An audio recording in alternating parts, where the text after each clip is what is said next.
अस्सलाम वालेकुम। मैं जा रहा हूँ चारों मच्छी अपने दोस्तों के साथ। ये आप ग्रीनरी देख रहे हैं। इधर हम लोगों ने आग लगाया शाम का खाने के लिए। यहाँ पे हम चाय बना रहे हैं। ये दूध उबाल रहे हैं। सुबह का नाश्ता तैयारी कर रहे हैं। दो सारे बैठे हुए नाश्ते के इंतज़ार में। अलबत्ता यहाँ पे नाश्ते में सिर्फ चाय और सालन भी है वाकई में। वो खैर, ये दोस्त हैं सारे, आप देख रहे हैं सारे खुशगवार मूड में हैं। इधर सालन हमारा तैयार होने वाला है।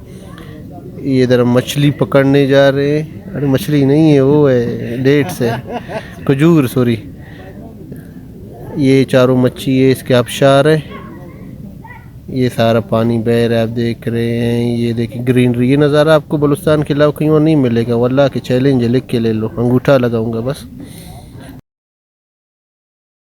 ये चारों मच्छी का एक नहायत खूबसूरत झील था। आप देख रहे हैं सारे दोस्त छलांग लगा रहे हैं पानी में तैरने के लिए। यहाँ पे पानी बहुत गहरा है। लाइव जैकेट वो क्या है, वो ज़रूरी है।